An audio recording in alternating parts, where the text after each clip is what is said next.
ሰላም ሰላም ጤና ይስጥልን ውድ የጋት ሚዲያ ቤተሰቦች እንደያላችሁበት ሀገር የሰዓት አቆጣጠር እንደምን አላችሁ? እንደምን ቆያችሁኝ?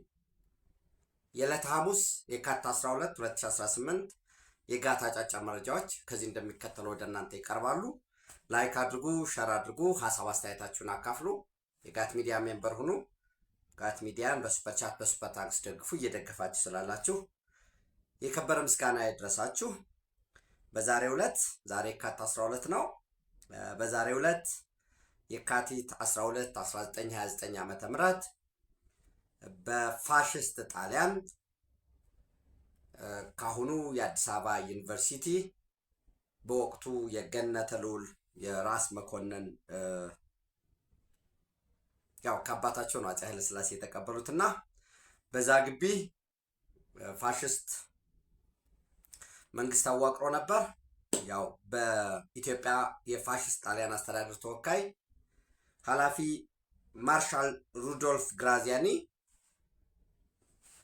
የልዕልት መወለዷን ምክንያት አድርጎ ህዝቡን ሰብስቦ ነበረ። የአዲስ አበባን ህዝብ ሁለት ትሬዛ እንደሚሰጥ አዋጅ አስነግሮ በዛ በተሰበሰበው መሃል አርበኞቹ አብርሃ ደቦጭና ሞገስ አስግዶም ቦምብ በመወርወር የማርሻል ሩዶልፍ ግራዚያኒ ለመግደል ነበር ሙከራ የተደረገው። እንግዲህ በዛ ቁጭት ለሶስት ተከታታይ ቀናት በ12 የጀመረ 13 እና 14 ምሽት ላይ ነው ያቆመው። በዛም ሴቶች፣ ህፃናት፣ አረጋውያን፣ ወንድ በየትኛውም የእድሜ ክልል የትኛውም የሀብት አንጻራዊ ሀብትም ቢሆን የኑሮ ደረጃ ከግምት ውስጥ ሳይገባ የተገኘው ሁሉ በአካፋ፣ በአድዋማ፣ በቆንጭራ በተለያየ የጦር መሳሪያ የተጨፈጨፈበት ከ30 ሺህ በላይ የአዲስ አበባ ከተማ ነዋሪዎች ወደ ሞት አሰቃቂ ሞት አሰቃቂ ጭፍጨፋ የተፈጸመበት ነው። አዲስ አበባ ላይ ብቻም አላበቃም። እንግዲህ እንደምታውቁት አብርሃ ደቦጭና ሞገስ አስገዶም የሸሹት ወደ ፍቼ ሰላሌ ነው። በዛም የደበቋቸው ተክለ ሃይማኖት ገዳም ያሉ ነው በሚል እዛም ተሻግሮ ደብረ ሊባኖስ ገዳም ድረስ በመዝለቅ ቀሳውስት፣ ምዕመናን፣ ገዳማውያን መነኮሳት ሳይቀር በግፍ የተጨፈጨፉበት ነው። እሱ እየታወሰ ነው። በዛሬው ዕለት እንግዲህ የአባት አርበኞች ማህበር ፕሬዝዳንት ልጅ ዳንኤል ጆቴ መስፍን የአበባ ጉንጉን አስቀምጠዋል። ኢትዮጵያዊነት እምቢ ባይነት ነው፣ አልገዛም ባይነት ነው። ያንን ታሪካችንን ደግሞ ዛሬ በጸረ ድህነት ትግሉ ላይ ልንደግሞ ይገባል። ሶሪ በጋራ ጠንካራ ሀገር መፍጠር አለብን የሚል መልእክትም የተላለፈበት ነው። እሱን ካልኳችሁ በዛሬው ዕለት እንግዲህ ከትግራይ ክልል በተለይ በዋነኝነት ኮርና ከኮር በላይ ያሉ አመራሮች በሚል ይሄ ኮርና ከኮር በላይ ያሉ አመራር በዚሁ አጋጣሚ እኛ በፖለቲካ ውስጥ እንግባ ወይንስ ገለልተኛ ሆነን ለትግራይ ህዝብ እንታገል? ያው እንግዲህ ከተለያየ ፖለቲካ አመለካከት ከተለያየ የስራ ሁኔታ ነጋዴ የነበረው የዩኒቨርሲቲ መምህሩ ውጭም የሚኖረው ያ በሙሉ ተሰብስቦ እንግዲህ በህወሓት ስብከት ማንነትህ ሊነጠቅ ነው፣ ልትጨፈጨፍ ነው፣ ልትጨፈለቅ ነው፣ ሊያጠፉ ነው በሚል እውነታው መሬት ላይ ያለው ግን እየተገለጠ ነው። አሁንም ያልተገለጠለት ታፍኖ የተያዘ ይኖራል። ግን ዓላማው የአንድ ቤተሰብ የስብሃት ነጋን ዳይናስቲ ስልጣን ላይ ማስቀጠል ነው። በተደጋጋሚ እነሱም የማይክዱት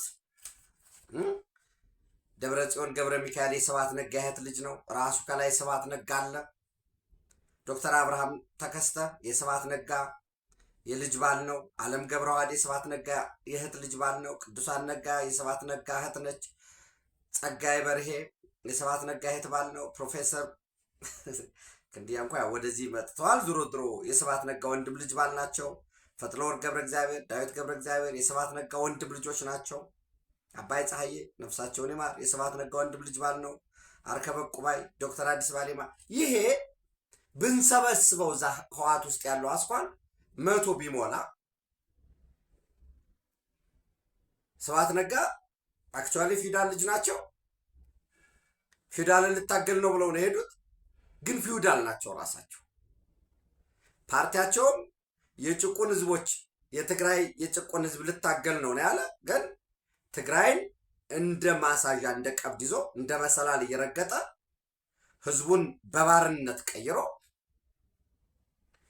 ርስት አድርጎ የሚበዘብዝበት አማራጭ የማይሰማበት ፓርቲ ቢፈጠር እንኳን በምስለኔነት አሁን ትናንት ሳልሳይ ወያኔ ትግራይ ሳወት የሚባለው የሻዕቢያ ወታደር የኤርትራ ወታደር ትግራይ ስለመግባቱ ምንም አይነት መረጃ የለኝም፣ የኢትዮጵያ መንግስት ግን ከባድ የጦር መሳሪያዎችን እየጫነ ወደ ትግራይ ድንበር እየተጠጋ እንደሆነ እያየን ነው። የሚፈጥሩት ፓርቲም እንዲህ አይነቱ ነው ማለት ለመለላክ እንኳን ቆመው በደንብ የማይለላኩ ፓርቲዎችን ነው የሚፈጥሩ። አማራጭ እንዳይኖር አድርገው የትግራይን ህዝብ በፍርሃት በሌላው ህዝብ ዘንድ በሌላው ኢትዮጵያዊ ወንድሙ ዘንድ በጥርጣሬ እንዲታይ የማድረግ ሁኔታ ነው ያለው። ሰው እነዚህ ኮርና ከኮር በላይ የሚባሉ የታጣቂ አዛዦች ያው ኮር ከኮር አመራር እና ከኮር በላይ አርሚን ጨምሮ ኮማንድ ላይ ያሉትን ጨምሮ ይሄ ታጣቂ ለህወሓት ያገልግል ወይንስ በገለልተኛ ሆኖ የፖለቲካ ፓርቲዎች ጣጣቸውን ይጨርሱ፣ እዛ አመራር ላይ ያሉ ይጨርሱ፣ እኛ ህወሓት ይሁን ዋቴቨር ሌላም ይምጣ በገለልተኛ እንሁን፣ ፖለቲካ ውስጥ አንግባ፣ የሆነ ቡድን አናገልግል የሚል አንድ ኃይል አለ።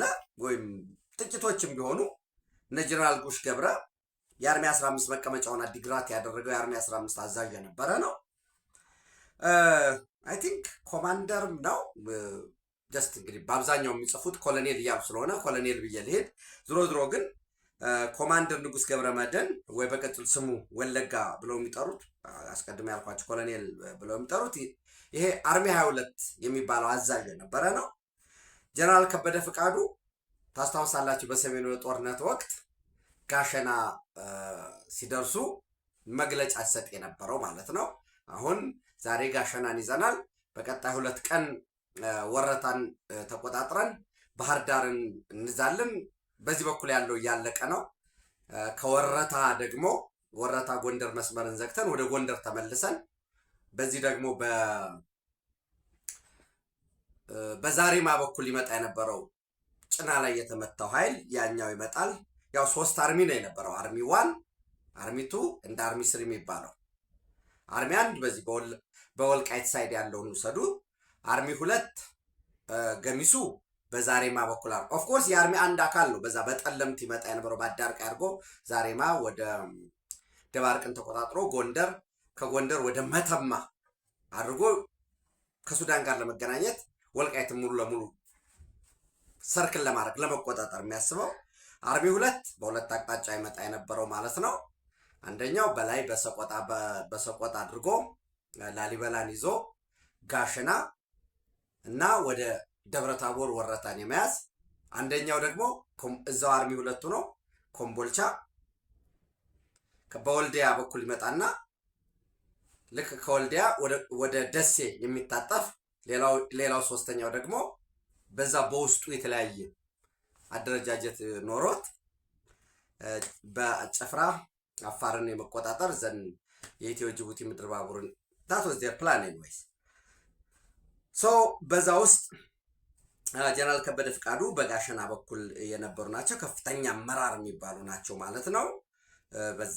በዚህ በክምር ድንጋይ ወደ ኦልሞስት ደብረታቦር ተጠግቶ የነበረው መግባት ነው የቀረው። የዛ ከፍተኛ አመራር የነበሩ ናቸው እና እነኚህ 3ቱ ይሄ ሰራዊት የተቋቋመው የፖለቲካ ፓርቲ ፍላጎትማ ከሆነ ህወሓትንም ይደግፋል፣ ህወሓትንም የሚቃወም አለ፣ ሌላም የተለያየ አመለካከት ያለው አለ። ግን ለህልውና ተብሎ እንዲሰበሰበው እዛ ውስጥ አንገባም የሚል ውሳኔ ወሰኑ። ያው በተቃውሞ በሚል ማለት ነው። እነኚህ ብቻ አልነበሩም እንደምታውቁት ዛው የተወሰነውን ላስታውሳችሁ።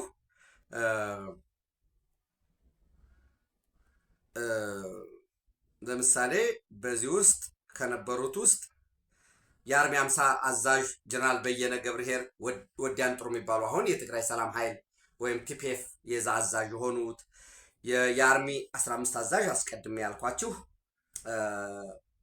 አዲግራት መቀመጫውን ያደረገው ጀነራል ጉሽ ገብረ፣ የአርሚ 92 አዛዥ ጀነራል በርሄ ባራኪ፣ የአርሚ 44 አዛዥ ኮማንደር ገብረ ዮሐንስ አባተ ወዲ አባተ፣ የአርሚ 50 ኮር አዛዥ የአርሚ 22 ኮር አዛዥ ኮማንደር ንጉስ ገብረ መድን ወይ አስቀድሜ ያልኳችሁ ወለጋ የሚባለው ማለት ነው፣ ኮሎኔል የሚሉትም አሉ።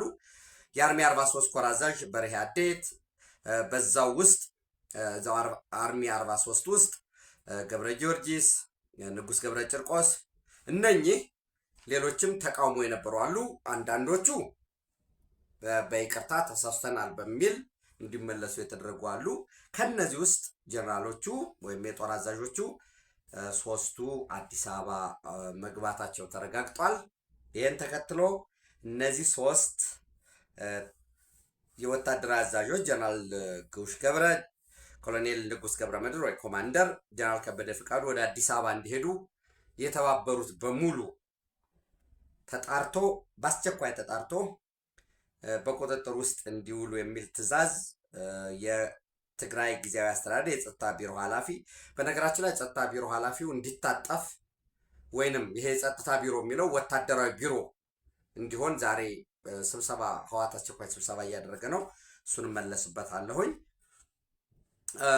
በዚህ ምክንያት በቁጥጥር ውስጥ እንዲውሉ የትግራይ ጸጥታ ቢሮ ኃላፊ ብለን እንውሰደው ጀነራል ፍስሐ ኪዳኑ ወይንም ጀነራል ፍስሐ ኪዳኑ ፋንታ በሙሉ ስማቸው ወይንም ፍስሐ ማንጁስ ማዘዛቸው ነው መረጃዎች እየወጡ ያሉት።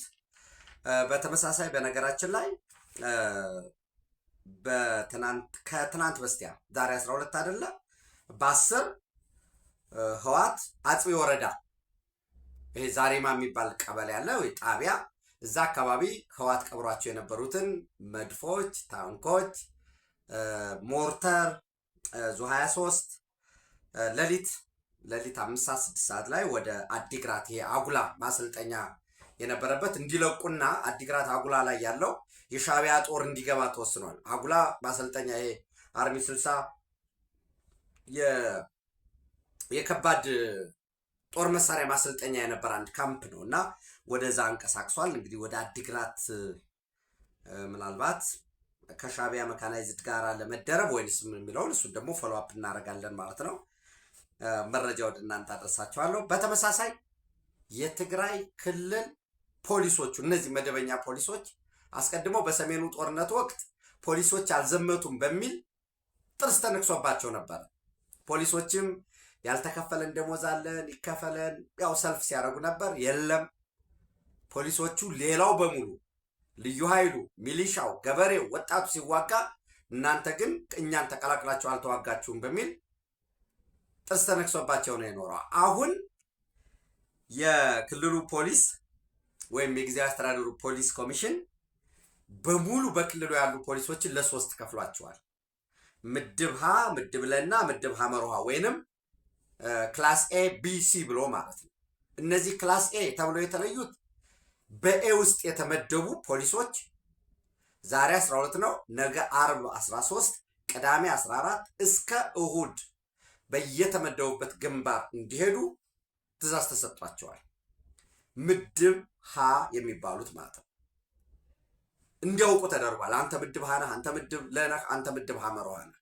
ምድብ ለውስጥ ደግሞ ወይም ቢ ውስጥ የገቡት ደግሞ በሁለት ሳምንት ውስጥ ዝግጅት አድርገው ወደሚመደቡበት ግንባር እንደሚሄዱ፣ ምድብ 3 ውስጥ ወይም ግሩፕ ሲ ውስጥ ያሉት ፖሊስ አባላት ደግሞ የከተማ ጥበቃ ከተማ ውስጥ ልዩ ግዳጅ ተሰጧቸው ከተማ እንዲጠብቁ እና አጃቢ እንዲሆኑ ለዚህ ለነ ምግበይ ለነ ፈትለወርቅ እና እዚህ ከተማ ላይ የከተማ ስምሪት ከከተማ ከወጡ ደግሞ በሚሰጣቸው ስምሪት መሰረት ጥበቃ እንዲያደርጉ እነዚህ በሙሉ የጥበቃ ወይም ከጦር ግንባር ውጭ የሆኑት የሞንጆሪኖ የዚህ ከፍተኛ አመራሩ የወታደራዊም የፖለቲካ አመራሩ ዘመዶች የነ ሞንጆሪኖ የነ ጀነራል ኃይለ ሥላሴ ግርማይ ወይም የዚህ ወዲም በይታይ በተመሳሳይ የክልሉ ምክትል ፖሊስ ኮሚሽነር ነው ምደባውን አውጥቶ የበተነው የገብረ ሥላሴ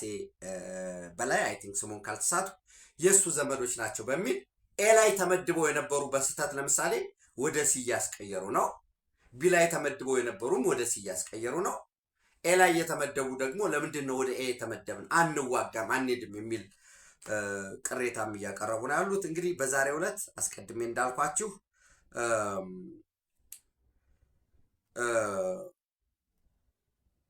ምንድን ነው የሚለው በዛሬው ዕለት ባደረጉት ስብሰባ በሙሉ የጦርነት ዝግጅት እንዲያደርጉ መመሪያ ወርዶላቸዋል። እያንዳንዱ ወረዳ የገጠር ቀበሌዎች ለምሳሌ ሰነዱ በንባብ ነው የቀረበው። ሰነዱን ለማግኘት ሙከራ እያደረግን ነው። ነገር ግን በንባብ ነው የቀረበው። በዚህ ፖለቲካዊ፣ ማህበራዊ፣ ኢኮኖሚ፣ ወታደራዊ፣ ዲፕሎማሲያዊ የኃይል አሰላለፍ በሚል እና ጊዜያዊ አስተዳደሩ እንደፈረሰ በዛ ምትክ ካውንስል እንደተደራጀ የክልሉ ቢሮ ሰላምና ጸጥታ የሚባለው ደግሞ የክልሉ ወታደራዊ አስተዳደር ተብሎ እንደተተካ ጦርነት አይቀርም። እንግዲህ አካሄዱ እያሉ ያሉት እነሱ አሁንም ብያቸዋለሁ። ከዚህ በፊትም ለምሳሌ የህወሓት ምስረታን የካቲት 11ን በሁመራ እናከብራለን፣ በ12 ጦርነት እንጀምራለን። የዚህ የአፍሪካ ህብረት በ7 ነበር የሚያልቅ፣ በ8 እንጀምራለን ወይ በ7 ብለዋል ብያቸው ነበር። ግን ሁልጊዜ ምንድን ነው ስላቸው የነበረው ጦርነቱ እንደማይቀር የመጨረሻ ውጊያውን ግን የሚወስነው ሚሊተሪ ኮማንዱ 5 አባላት ያለው እዚህ ጀነራል ኃይለ ሥላሴ ግርማይ፣ ጀነራል ዮሐንስ ወልደ ጊዮርጊስ፣ ጀነራል ምግበይ ኃይለ፣ ጀነራል ማሾ በየነ፣ ጀነራል ፍስሐ ኪዳኑ እና አሁን ደግሞ ያልኳቸው የጊዜያዊ አስተዳደሩ ፈርሶ ወደ ካውንስል ወይንም ይሄ ስትራቴጂክ ሊደርሽፕ ኮማንድ የሚባለው እሱን ወስነናል ብለዋል። እንግዲህ ከህወሓት 3 ሰው አለው። ዶክተር ደብረጽዮን፣ ዶክተር አብርሃም ተከስተ፣ ፈትለወርቅ ገብረ እግዚአብሔር እነዚህ ያሉበት። ከቲዲኤፍ ጀነራል ምግበይ እንግዲህ በሚሊታሪ ኮማንድ ውስጥ ስልጠና መምሪያ ነው ብያቸዋል። ጀነራል ዮሐንስ ወልደ ጊዮርጊስ ጆን መዲድ፣ ጀነራል ኃይለ ሥላሴ ግርማይ ወዲም በይታይ። ጀነራል ኃይለ ሥላሴ ግርማይ ደግሞ እዚህ ሚሊታሪ ኮማንድ ውስጥ አዛዥ ነው። ከጊዜያዊ አስተዳደሩ ጀነራል ታደሰ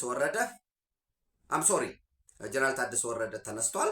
አቶ አማኑኤል አሰፋ ምክትሉና ጀነራል ፍስሐ ኪዳኑ በአንድ ሰው ዛሬ እንደሚተኩ በታደሰ ወረደ ቦታ አንድ ሰው እንደሚተኩ ነው እየገለጹ ያሉት። እሱንም ተከታትለን ወደ እናንተ ማድረሳችሁ ነው የሚሆነው። ውሳኔያቸው ምንድን ነው የሚለው ባንክ እኛ እንከፍታለን፣ እንዴት አድርገው የሚለውን እንግዲህ አብረን የምናየው ነው። ባንክ እኛ እንከፍታለን፣ በራሳችን ባንክ እንከፍታለን። ቴሌ ሊቋረጥ ይችላል፣ የኤርትራን ኔትወርክ እንጠቀማለን፣ በዛ ስራ እየሰራንበት ነው ብለዋል።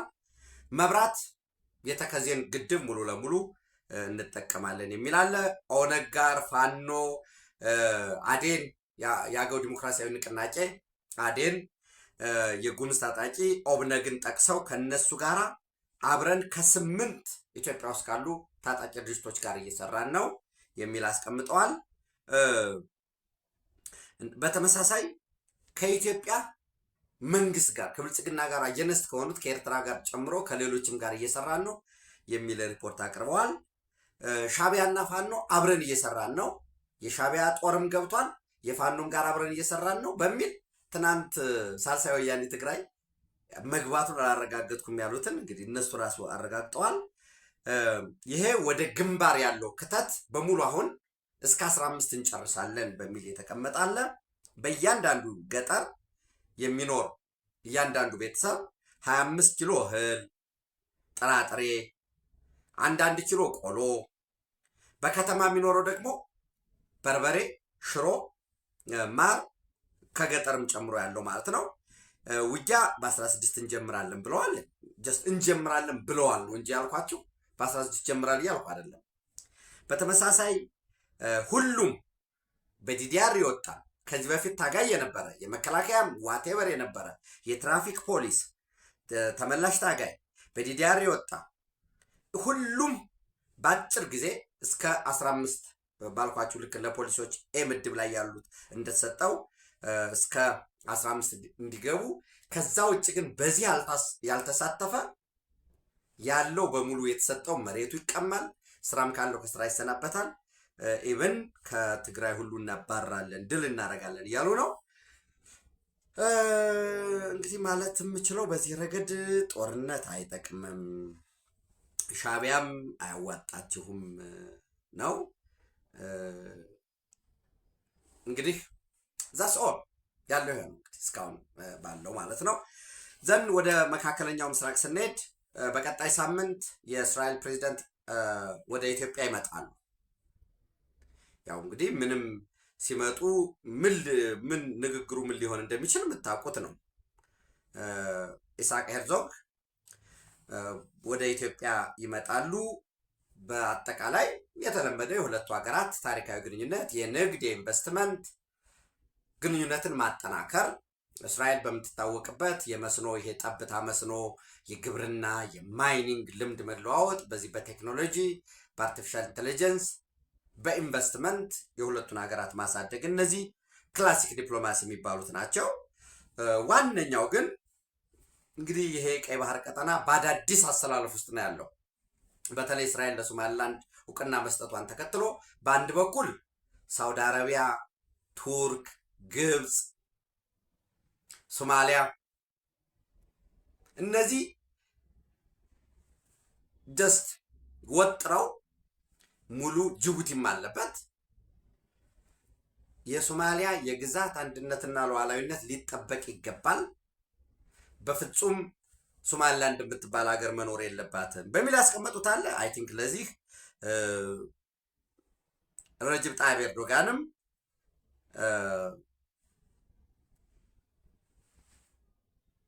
የለም እስራኤል ለሶማሌላንድ የሰጠችው እውቅና ራሱ ለሶማሊላንድ አይጠቅማትም፣ ለእስራኤል አይጠቅምም እሱን ማለታቸውን ተከትሎ እንግዲህ ያያችሁት ነው። ሶማሌላንድም ቅሬታ አስገብታለች። ማንም ጣልቃ ሊገባ አይገባም፣ ለሶማሌላንድ እውቅና እንዲሰጥ ጥረት ማድረጋቸውን እንቀጥላለን የሚል የተቀመጠ አለ። የኢትዮጵያ የቀይ ባህር ጠረፍ ተዋሳኝ ሀገር የመሆን ጥያቄ፣ የናይል ወንዝ ፍትሃዊ አጠቃቀም፣ ከግብፅ በኩል እንዴት ነው እንደ ሊቨሬጅ መጠቀም የምንችለው፣ የጋዛ ጉዳይ ይመጣል፣ የአፍሪካ ቀንድ የጸጥታና ደህንነት ሁኔታ፣ ሶማሌላንድ እስራኤል እውቅና ሰጣለች፣ በዛ ጉዳይ ላይ ጥልቅ ዝርዝር ውይይት ይኖራል። የደቡብ ሱዳን በጣም እስራኤልና ደቡብ ሱዳን ጠንካራ ግንኙነት አላቸው። የሱዳን ጉዳይ በተመሳሳይ እስራኤል የምትታወቅበት የአርቲፊሻል ኢንቴሊጀንስ የቴክኖሎጂ የሚሊተሪ ካፓቢሊቲ በተለይ የሚሊተሪ ኢንዱስትሪ ኮምፕሌክስ በዚህ ዘርፍ በጋራ ለመስራት የሚደረግ ውይይት ስምምነት ይኖራል ማለት ነው። ይሄ ቀጠና በፈጣን ሁኔታ እየተቀያየረ ነው። እንግዲህ አንዳንዶቹ እነዚህ ስኒ ገልብጠው የስኒ ያተለያዩ ጥንቁልና መጀመር የቀራቸው ሰዎች የዩናይትድ አረብ ኤሚሬትስ የተባበሩት አረብ ኤሚሬቶች ፕሬዚደንት ሼክ መሐመድ ቢን ዛይድ አልናህያን ሞተዋል፣ ቀብራቸው እንዲህ ነው፣ ወንድማቸው ተክቷቸዋል ያልተባለ የለም። በትናንትናው ዕለት